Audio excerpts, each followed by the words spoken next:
तो क्या होता है अगर आप किसी रस्सी के साथ बंधे हुए पत्थर को काट देते हो, अगर आप काटते हो तो डेफिनेट सी बात है ये इस डायरेक्शन में या फिर इस डायरेक्शन में जाना शुरू कर देता है। ऐसा क्यों होता है? हालांकि यहाँ पर हमें कोई फिजिकल फोर्स नज़र नहीं आ रही, हमें कोई वहाँ पर तो हवा मौजूद है, यहाँ पर कोई ऐसी फिजिकल प्रेजेंस मौजूद नहीं है जिसको अपनी तरफ खींच रही है, जिसको अपनी तरफ अट्रैक्ट कर रही है। फिर क्यों बॉडी जो है वो बाहर की तरफ जा रही है? वेल, न्यूटन अंकल ने तो इसका आंसर जो था वो सेंट्रीपिटल फोर्स का रिएक्शन सेंट्रीफ्यूगल फोर्स होगी। लेकिन इसमें कॉन्ट्राडिक्ट था। मसला ये था कि अगर एक्शन एंड रिएक्शन इक्वल हैं तो इनकी डायरेक्शन जो ऑपोजिट है भी सेम होनी चाहिए। मतलब अगर सेंट्रीपिटल फोर्स की डायरेक्शन ये है, इधर को है, तो सेंट्रीफ्यूगल फोर्स की डायरेक्शन ऑपोजिट में होनी चाहिए। लेकिन हम ये देख रहे थे कि जैसे ही हम किसी पत्थर को रस्सी के साथ बांध के घुमा के ऐसे काटते हैं या रिलीज करते हैं तो वो इस डायरेक्शन में नहीं जाता, इस डायरेक्शन में नहीं जाता, बल्कि वो जाता है इस डायरेक्शन में, इस डायरेक्शन में। तो काफ़ी देर तक इसके ऊपर डिबेट चलती रही। न्यूटन का मानना ये था कि ये सेंट्रीफ्यूगल फोर्स है और सेंट्रीपिटल फोर्स का रिएक्शनल फोर्स है, लेकिन उनको भी नहीं पता था this is an other phenomena, ये एक और ही फिनोमिना। तो अब मसला किधर आ रहा था?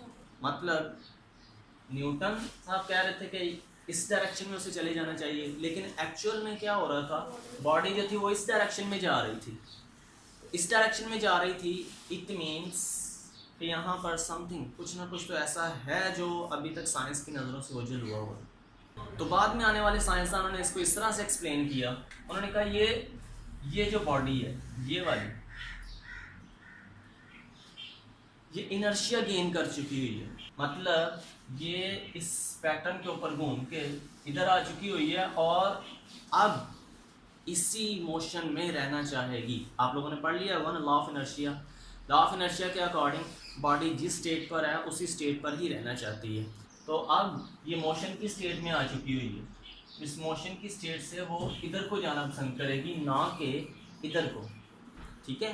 सो लाइबनिज और इस तरह के कई और साइंटिस्ट ने भी इसके ऊपर काफ़ी ज़्यादा डिबेट की थी। सेंट्रीफ्यूगल फोर्स का फिनोमेना अकॉर्डिंग टू न्यूटन ये रिएक्शनल फोर्स था सेंट्रीपिटल का, लेकिन ऐसा नहीं था। असल में ऐसा है कि सेंट्रीफ्यूगल फोर्स जो है वो नेचर में एग्जिस्ट ही नहीं करती। जी सही सुना आपने, सेंट्रीफ्यूगल फोर्स नेचर के अंदर एग्जिस्ट नहीं करती। अगर एग्जिस्ट नहीं करती तो फिर इसकी डेफिनेशन क्या होगी हमारे लिए? इसकी डेफिनेशन, सबसे पहला पॉइंट, जो की पॉइंट आप लोगों को जहन में बिठा लेना चाहिए कि सेंट्रीफ्यूगल फोर्स एग्जिस्ट नहीं करती, is not located in this universe. ठीक है। So how can we describe this centrifugal force? इसको डिस्क्राइब किया जाता है with the help of a definition. This centrifugal force is an inertial force. Inertial force है। आप लोगों ने देखा ना, इधर वो बॉडी मोशन में आ चुकी हुई थी इसलिए वो उधर जा रही है, उसको कोई भी फिजिकल फोर्स नहीं खींच रही। इसका मतलब है सेंट्रीफ्यूगल फोर्स की एग्जिस्टेंस इस नेचर के अंदर नहीं है, ये जा रही थी उधर को ड्यू टू इनर्शिया। ठीक है। Also called fictitious force, this appears to act on all object when viewed in a rotating frame of reference. तो हमारे पास दो तरह के फ्रेम ऑफ रेफरेंसेस होते हैं, इनर्शियल फ्रेम ऑफ रेफरेंस और ये हमारे पास रोटेटिंग फ्रेम ऑफ रेफरेंस। ये हम हायर क्लासेस में जाकर इसको डिस्कस करेंगे। फिलहाल के लिए आप लोग इस चीज़ को अच्छे से जहन में बिठा लो, सेंट्रीफ्यूगल फोर्स नेचर के अंदर एग्जिस्ट नहीं करती है और ये जो मोशन है इसकी इस तरफ, ये जो मोशन है इसकी इस तरफ ड्यू टू इनर्शिया है। अब ये बॉडी मोशन में आ चुकी हुई है तो मोशन में ही रहना चाहती है, ड्यू टू इनर्शिया ये जा रही है इस डायरेक्शन में, ड्यू टू इनर्शिया जा रही है। ठीक है। इसकी जो डेफिनेशन है वो हमारे पास ये बन के आएगी। इसकी जो एग्जांपल्स हैं, मैनी एग्जांपल्स हैं इनकी। एक कार जो होती है जब वो टर्न ले रही होती है, अगर उसके डैशबोर्ड के ऊपर कोई मग पड़ा हुआ है तो आप लोग ज़रा उसको गौर से देखना, वो मग असल में रेस्ट की हालत में होता है जब वो कार टर्न ले रही होती है, लेकिन वो जो मग होता है वो ऐसे अपनी रेस्ट की पोजीशन में ही इस पोजीशन से इस पोजीशन तक आ जाता है।